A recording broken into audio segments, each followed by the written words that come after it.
Dear students, I hope all of you are keeping safe.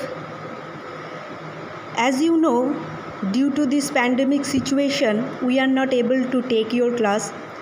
So we have to take the help of this technique.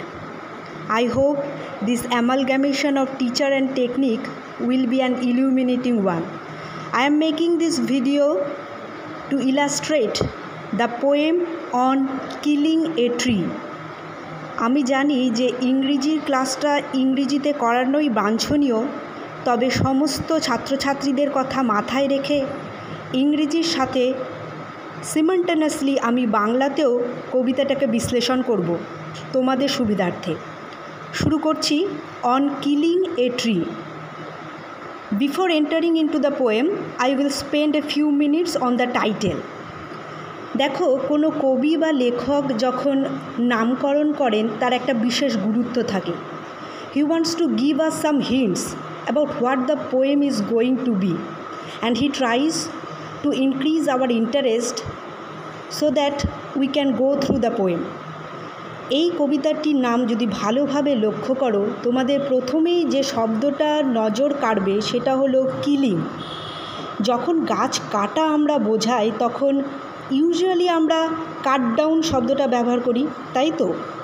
কিন্তু এখানে লেখক কিল শব্দটা ব্যবহার করেছেন এবং অত্যন্ত গুরুত্ব রয়েছে এই কথাটার, কারণ কিল শব্দটা বোঝায় আমরা যখন কাউকে হত্যা করা হয়। অর্থাৎ এখানে লেখক প্রথমেই স্পষ্টভাবে বুঝিয়ে দিতে চাইছেন যে গাছকে তিনি কোনো অত্যন্ত একটা সজীব, জীবিত একটা প্রাণশক্তি হিসেবে দেখছেন, যাকে আমরা হত্যা করছি। সেই জন্য লেখক খুব সচেতনভাবে এই শব্দটা ব্যবহার করেছেন, কিল।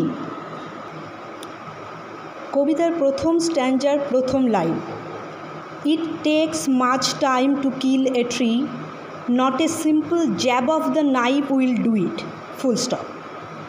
প্রথম লাইনেই দেখো কিভাবে লেখক একটা গাছের জীবনী শক্তি তুলে ধরেছেন। বলেছেন শুধুমাত্র একটা ছুরির আঘাত দিয়ে একটা গাছকে হত্যা করা সম্ভব নয়। একটা মানুষ, একটা পশুকে হয়তো ছুরির একটা আঘাতে মারা সম্ভব, কিন্তু একটা গাছকে নয়। অর্থাৎ এখানে তিনি কম্পেয়ার করে দেখাতে চেয়েছেন যে এই যে যাদেরকে আমরা ভীষণভাবে জীবন্ত বলে মনে করি, মানুষ, পশু, পাখি, তাদের থেকেও ভীষণ ভীষণ রকম জীবন্ত গাছ, যার জীবনী শক্তি এই so called human beings, animals, এদের থেকে অনেক বেশি। তাই তাকে হত্যা করাটা এদেরকে হত্যা করার চাইতেও অনেক বেশি পাশবিক, নিষ্ঠুর। ইট হ্যাজ গ্রোন স্লোলি, ইট বলতে এখানে লেখক গাছের কথা বলেছেন, ট্রি। এটি খুব ধীরে ধীরে বেড়ে উঠেছে, চটজলদি বেড়ে ওঠেনি যাকে এক লহমায় শেষ করা যায়। কিভাবে বেড়ে উঠেছে? কনজিউমিং দ্য আর্থ, মাটিকে আঁকড়ে ধরে মাটির থেকে নিজের জীবনী শক্তি সংগ্রহ করেছে। রাইজিং আউট অফ ইট, বীজ যখন মাটির নিচে থাকে ধীরে ধীরে তার মাথাটা তুলে ধরে। ফিডিং আপন ইটস ক্রাস্ট, ভূমির থেকে তার জীবনের রসদ সংগ্রহ করে। Absorbing years of sunlight, air, water and out of its leprous hide sprouting leaves, বছরের পর বছর ধরে সূর্যালোক, হাওয়া, জল বছরের পর বছর গ্রহণ করে তার এই লেপারাস হাইড অর্থাৎ বাকল ফাটিয়ে তার গাছের পাতাকে ফুটিয়ে তোলে, তার জীবনী শক্তির প্রকাশ ঘটায়। এটি হলো প্রথম স্ট্যাঞ্জা। প্রথম স্ট্যাঞ্জাতে লেখক একটা গাছ কিভাবে বীজ থেকে ধীরে ধীরে মাথা তুলে নিজের অস্তিত্বের জানান দেয় সেইটি বোঝাতে চেয়েছেন। এবার চলে আসি দ্বিতীয় স্ট্যাঞ্জাতে। So hack and chop, but this alone won't do it.